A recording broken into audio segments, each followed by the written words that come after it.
오늘의 힘이 되는 예배 오신 여러분 환영하고 축복합니다. 하나님께서 오늘도 우리에게 은혜 주실 줄로 믿습니다.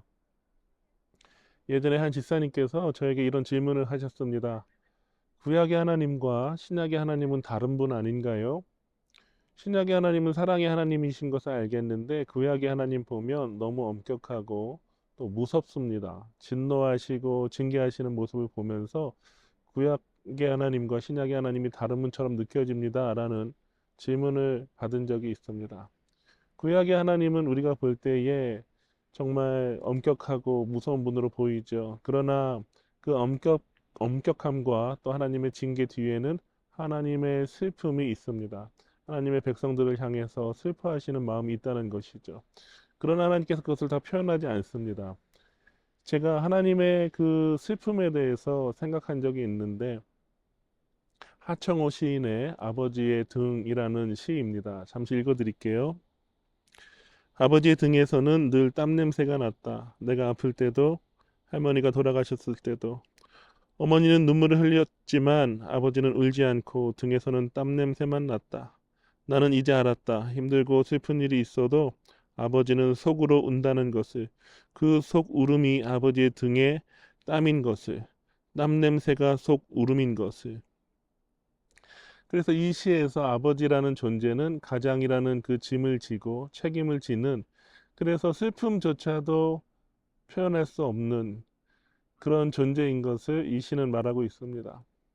그리고 가장을 책임지는 그 땀을 통해서 속 울음, 눈물을 흘린다는 것을 표현했습니다. 하나님도 동일하시죠. 하나님은 이스라엘을 애굽에서 건져내셨습니다. 광야로 인도하셨는데 그 광야에서 불기둥, 구름기둥으로 하루도 떠나지 않고 인도하시고 지켜주셨어요. 그리고 만나로 6일을 먹이셨습니다. 그래서 하루도 굶지 않게 해주셨어요. 그래서 하루는 이틀치 분량까지 거두게 하셔서 이스라엘이 굶어 죽는 일 없게 하셨습니다. 하나님께서 이스라엘 그렇게 책임져 주시고 인도하시고 먹이시고 보호하셨는데 이스라엘은 어떻게 했습니까? 오늘 본문의 시편 78편 40절에 보면 이렇게 말합니다. 그들이 광야에서 그에게 반항하며 사막에서 그를 슬프시게 함이 몇 번인가. 이스라엘은 하나님에 대해서 반항했습니다. 반항한다는 것은 싫어하는 것이고 거절한다라는 것을 의미를 하는데 하나님께서 이스라엘을 광야로 인도하셨어요. 구원하셨어요. 약속의 땅으로 데려가시는데 이스라엘은 그 하나님을 신뢰하지 못했습니다. 그래서 원망한 것이죠. 우리를 왜 여기서 죽게 하느냐? 우리가 여기 있는 거 너무 싫다. 애굽으로 돌아가자 하는 그런 말도 서슴지 않게 했습니다. 그때 하나님께서 느끼신 감정은 무엇입니까? 오늘 시편 기자가 말한 것처럼 그를 슬프시게 함이 몇 번이냐. 그래서 40년의 광야 생활 가운데 이스라엘은 늘 하나님의 마음을 슬프시게 했어요. 제가 성경을 쭉 찾아보니까 한 10번 정도 하나님에 대해서 또 하나님께서 세우신 지도자 모세에 대해서 원망하는 것이 기록이 되어 있거든요. 10번만 기록이 된 것이죠. 그 40년 동안 얼마나 많은 불평과 원망을 하나님께 반항하면서 드렸겠습니까? 하나님의 마음은 슬프셨어요. 우리는 이 광야 같은 세상 살면서 우리가 힘든 것만 생각합니다. 하나님 이거 힘들어요. 저거 힘들어요. 이 광야 같은 세상에서 이게 없어요. 저게 없어요. 이렇게 하면서 나의 힘든 것에 대해서 생각하는 경우가 많이 있습니다. 그러나 철든 사람은 어떻습니까? 철이 든다는 것은 다른 사람을 한번 생각할 수 있다는 거예요.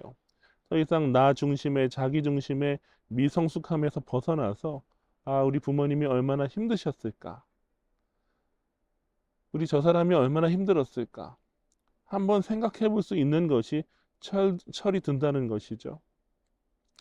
영적으로도 성숙한 자녀는 나 힘든 것을 넘어섭니다. 그리고 하나님의 아버지 되심을 생각하는 거예요.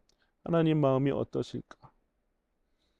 그래서 하나님의 마음에 관심을 두고 하나님을 기쁘시게 하는 삶을 살기 위해서 땀 흘려 살아가는 것입니다.